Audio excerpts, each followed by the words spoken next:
Parábola do bom samaritano.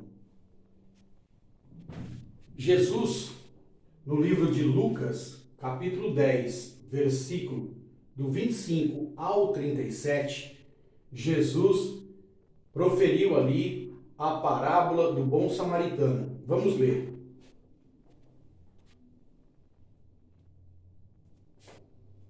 Lucas 10 e 25, diz assim: E eis que se levantou um certo doutor da lei, ou seja, entendido da lei, tentando a Jesus e dizendo: Mestre, que farei para herdar a vida eterna? Ou seja, que farei para ter a salvação da minha alma? E ele lhe disse: Que está escrito na lei? Como lê? Como você lê? E respondendo ele, disse: Amarás ao Senhor teu Deus de todo o teu coração e de toda a tua alma e de todas as tuas forças e de todo o teu entendimento e ao teu próximo como a ti mesmo. Então disse-lhes Jesus: Respondeste bem, faze isso e viverás. Ele, porém, querendo justificar-se a si mesmo, disse a Jesus: E quem é o meu próximo? E respondendo Jesus, disse. Aí Jesus começou a falar sobre a parábola. Descia um homem de Jerusalém para Jericó e caiu nas mãos dos salteadores, os quais o despojaram e, espancando-o, se retiraram, deixando-o meio morto. E ocasionalmente descia pelo mesmo caminho certo sacerdote, e vendo-o, passou de largo. E de igual modo também um levita, chegando àquele lugar, e vendo-o, passou de largo. Mas um samaritano, que ia de viagem, chegou ao pé dele e, vendo-o, moveu-se de íntima compaixão, e aproximando-se, atou-lhes as feridas, aplicando-lhes azeite e vinho, e pondo-o sobre a sua cavalgadura, levou-o para uma estalagem e cuidou dele. E partindo ao outro dia, tirou 2 dinheiros e deu-os ao hospedeiro e disse-lhe: Cuida dele, e tudo o que demais gastares, eu te pagarei quando voltar. Qual, pois, desses 3 te parece que foi o próximo daquele que caiu nas mãos dos salteadores? E disse: O que usou de misericórdia para com ele. Disse-lhe, pois, Jesus: Vai e faze da mesma maneira. Aqui nós temos a pergunta que chegou para mim, que é o motivo principal, né, desse nosso comentário, nosso estudo, né, esse estudo sobre a parábola, é porque que Jesus mencionou sacerdote. Porque Jesus aqui na parábola mencionou sacerdote no versículo 31, levita no versículo 32 e o 33 o samaritano. Por que Jesus podia ter usado aqui que aquele homem que descia de Jerusalém para Jericó, caiu na mão, né, foi assaltado e foi espancado? E Jesus podia ter dito o seguinte, que passando lá um agricultor, né, passou de largo.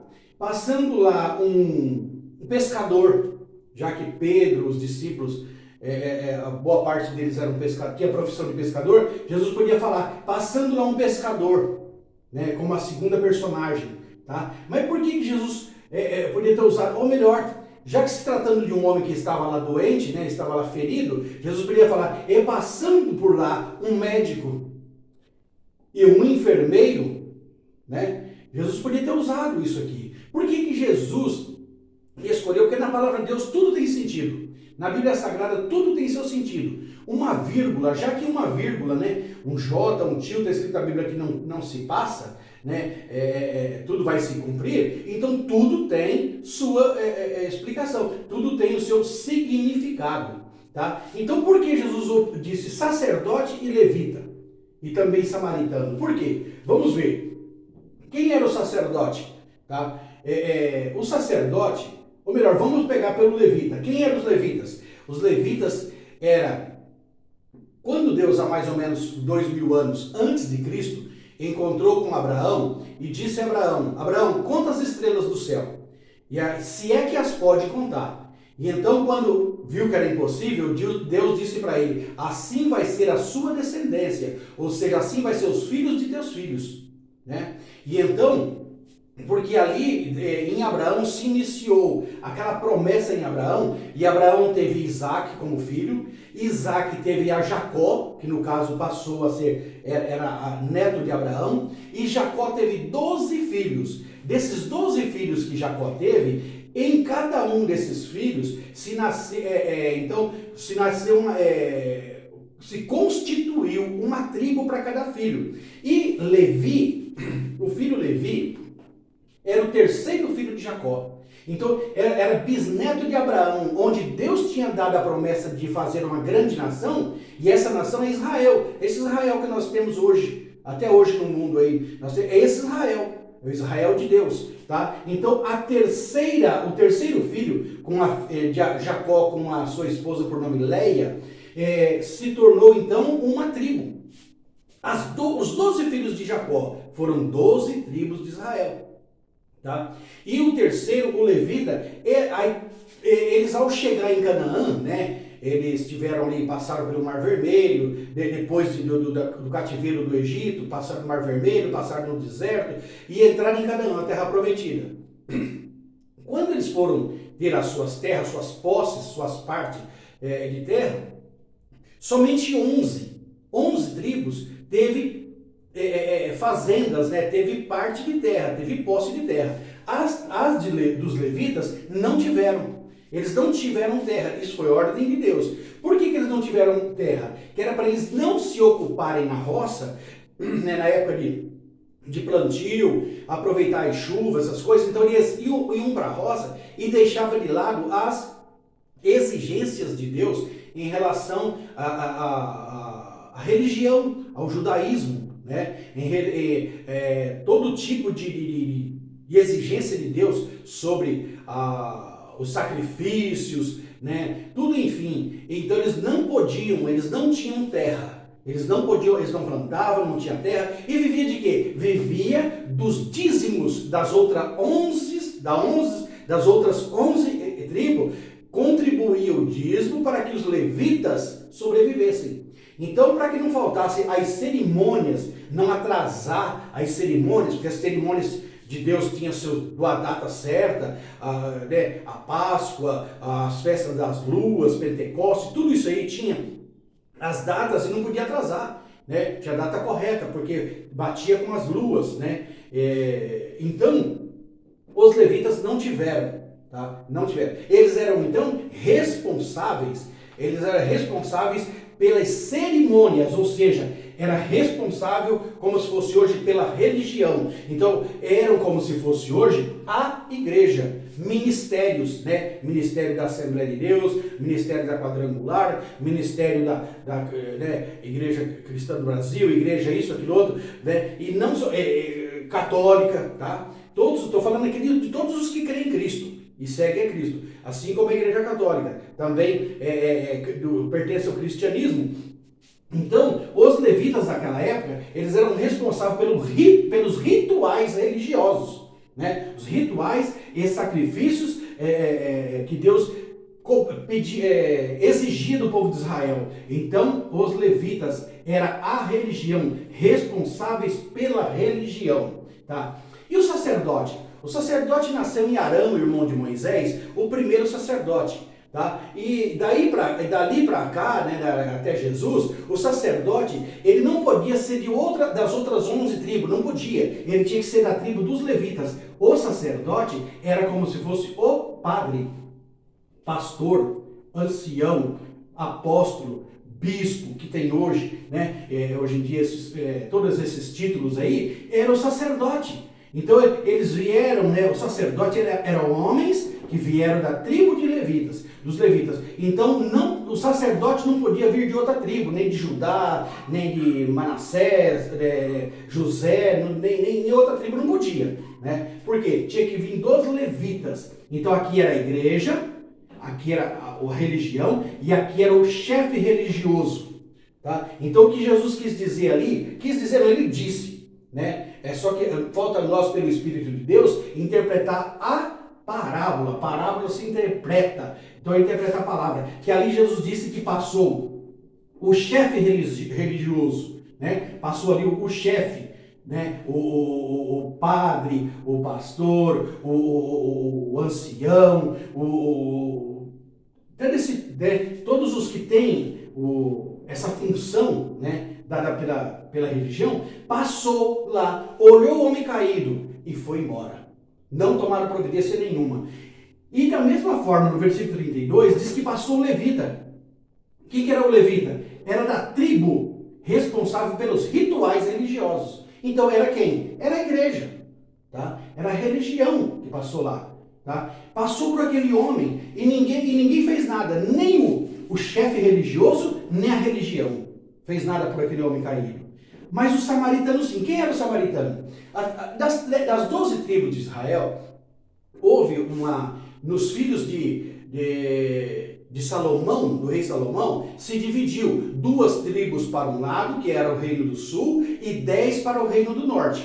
As tribos do sul foram tribos fiéis, as 2 tribos mais fiéis, que mais fizeram a vontade de Deus. Já as outras 10 se separaram e foram mais desobedientes, e eles se tornaram rivais entre eles. Tanto é que lá no Evangelho de João, capítulo 4, quando Jesus conversou com a mulher samaritana, capítulo 4 de João, ela disse: o que você vem falar comigo se nós não conversamos, nós somos de mal? Né? Então, os samaritanos eram considerados que estrangeiros. Samaria era uma cidade capital das 10 tribos. Assim como Jerusalém era a capital das 2 tribos do sul, né? Então Samaria era a capital das 10 tribos. Então esse samaritano era um homem o quê? Desacreditado. Os samaritanos eram tidos como excluídos, desacreditados, sem confiança, né? Não tinha harmonia, tá? Religiosa.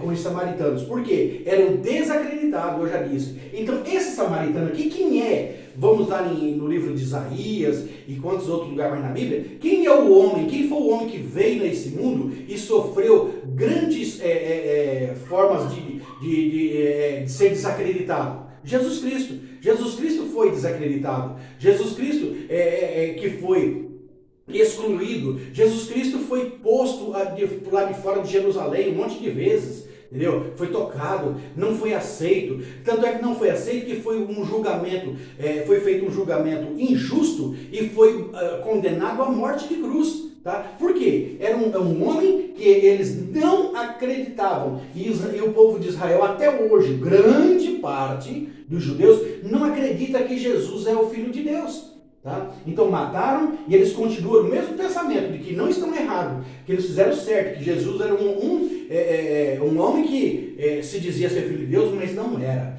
Então era desacreditado.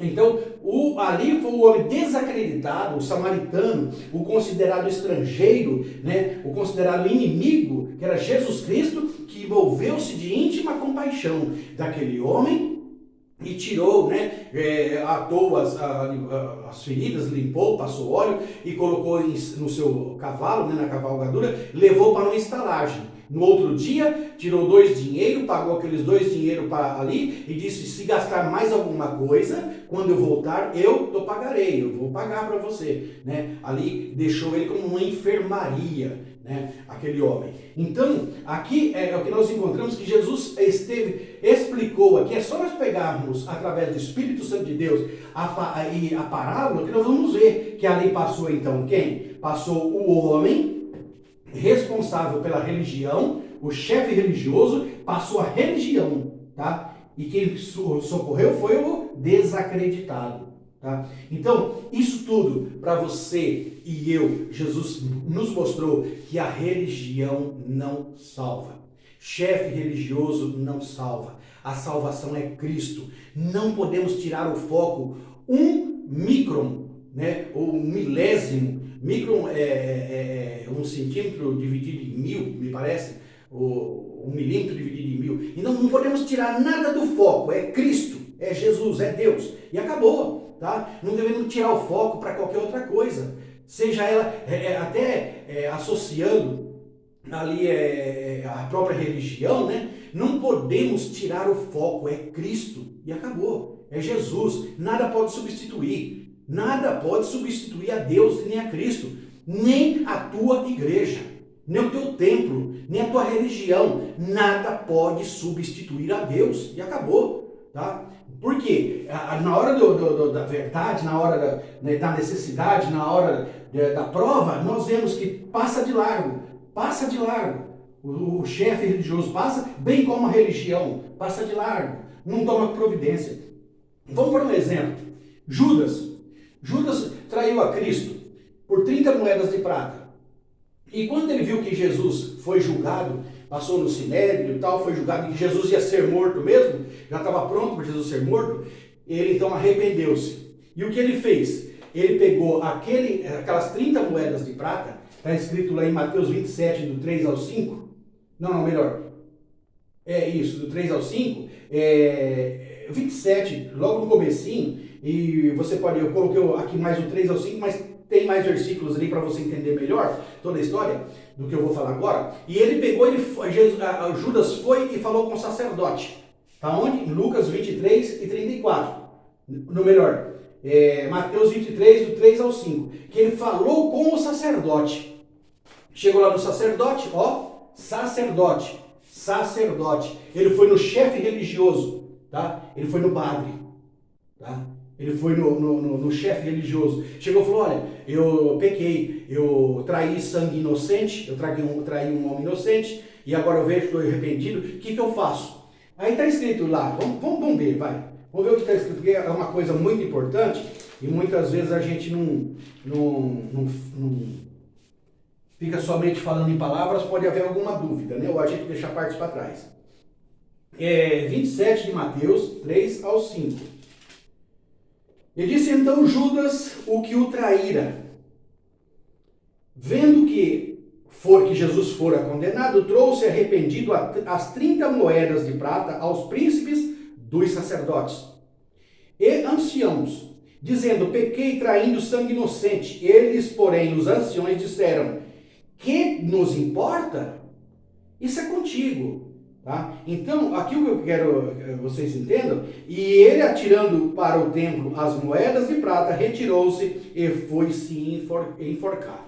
Aqui é que o que eu quero dizer é que Judas, que traiu Jesus, pegou as 30 moedas e foi lá no sacerdote, foi dos principais dos sacerdotes, tá? Foi na religião, foi nos religiosos. Tá? Chegou lá, ele confessou o pecado dele, confessou que ele tinha feito o quê? Traído Cristo, sangue inocente. E aí, o que o sacerdote falou para ele? No versículo 4, no versículo 5. Ué, o que nós temos com isso? Tá? Isso é problema seu. Então você vê como é que é a coisa? Como é que o sacerdote, como é que é a religião? Tá? Como se fosse nos dias, não está escrito mas como se fosse hoje, fosse, isso é problema seu. Se você traiu a Cristo, isso é problema seu. O que nos importa? O que eu tenho a ver com isso? Tá? Olha como é que é a situação. Tá? Onde que a religião, os chefes religiosos tinham que ter a compaixão por aquele homem também, tá? E chegar nele e orientar ele. Não, falou, isso é problema seu. Tá? E ele pegou, quando ele viu que ele estava desamparado, inclusive pela religião, pelo chefe religioso, desamparado, né? E o que ele fez? Ele catou as 30 moedas, chegou no templo e jogou ela da porta do templo, jogou pelo piso do templo. Jogou as 30 moedas para o templo. Olha a associação, outro dia a gente medita sobre isso. Todo mundo, quando hoje alguém reclama que as igrejas só pensam em dinheiro, aí você olha para mim e fala, mas sim, ou você não sabe disso? Você vai querer dar onde que não sabe disso? Que sempre o foco é dinheiro? Tá? Desde a época de Cristo. Tanto é que Judas pegou dinheiro e jogou no templo, que ele sabia a associação. Tá? Que a religião e o templo gostava de dinheiro. Afinidade entre a religião e o dinheiro. Chegou lá e jogou no templo. E foi o quê? Se enforcar. Foi por um ponto final em sua vida. Tá? Aí o que eu quero dizer para você é que se Judas tivesse paciência mais um pouquinho, porque isso foi sexta pela manhã, quando Jesus já ia iniciar sua via crucificação, era só ele ter esperado um pouquinho, porque Jesus, quando subiu na cruz do Calvário, concedeu, deixou o pecado pronto para Judas, só que ele já tinha se matado. Como que ele deixou o perdão pronto para Judas? Lucas 23:34. Quando Jesus disse, Pai, falou para Deus, Pai, perdoa-os, porque eles não sabem o que fazem. Ali Jesus concedeu perdão para todos os envolvidos em sua morte. Todos que praticaram pecado, que estiverem envolvidos, julgando, batendo, traindo, todos ali, Jesus deixou o perdão pronto, como se fosse um pão na mesa, a comida na mesa, você que aproxima e come. A nossa salvação, o nosso perdão, é isso, Jesus deixou pronto, só que o ato de aproximar é nosso, é nós que devemos procurar o perdão, é nós que devemos procurar a salvação. Tá lá pronta, Jesus deixou pronta. Nós é que devemos procurar. Então, Judas, se pela manhã ele não tivesse ido falar com o sacerdote, e olha, gente, tem uma religião hoje, e vamos ser sinceros logo, não estou mentindo, tá? Quantas são as pessoas que vai o quê? Vai lá no confessionário, né? Vai confessar os seus pecados para um outro homem. Vai confessar um pecado para um sacerdote. Confessa o pecado. E o sacerdote dá lá o que ele deve fazer tantas coisas, tanto isso, tanto aquilo, tá confessando, isso é serviço de Judas, foi Judas que fez isso, foi em vez de confessar o pecado para Cristo, não foi confessar para o sacerdote, foi confessar para o padre, tá? Vamos ser sinceros, não estou mentindo aqui não, tá? Então, ele foi confessar para o sacerdote falou, o que nós temos a ver com isso? Isso é problema seu. E ele foi, então, desiludido, e foi se matar. Era só ter esperado um pouquinho mais ali, acredito que questão de umas 6, 5 horas, tal, que Jesus já estava proferindo, já estava deixando pronto o perdão para todos os envolvidos em sua crucificação, em sua morte. Então, para Judas tinha sim, para Judas houve o perdão. Jesus disse, Pai, perdoa-os, perdoa a todos. Jesus não disse, não tirou ninguém de fora. Pai, perdoa todos esses, que participaram da minha condenação e morte, tá? Perdoa todos. Jesus deu perdão. Mas Judas não teve o seu perdão, se matou, não teve perdão, porque foi confessar para a pessoa errada. Foi confessar para o sacerdote. Deixa de confessar para a religião, os teus anseios, tuas dívidas, as suas coisas, os seus pecados. Deixa de confessar a religião e vai confessar para a pessoa certa, que é Cristo. Todo aquele que arrepende dos seus pecados, confessa e obtém a salvação em Cristo. Está escrito na Bíblia, arrepender, confessar e deixar. Tá? Essas 3 coisas principais para obtermos o perdão de nossos pecados. Tá? Então, e Jesus, a salvação em Cristo já está garantida. Jesus morreu na cruz do Calvário para nos dar a salvação. Tá? Então, só recapitulando, o bom samaritano, um homem desacreditado, tá? Que tomou todas as providências, tá? Jesus Cristo, o desacreditado, o que foi crucificado, depois os levitas, sacerdote, que passaram de largo, passaram de longe, tá? Então, Judas, um exemplo aqui do homem que confessou para a pessoa errada, foi atrás do sacerdote, tá? Foi atrás da religião, sendo que o seu perdão já estava pronto, Agradeço a todos, Deus abençoe a vocês todos.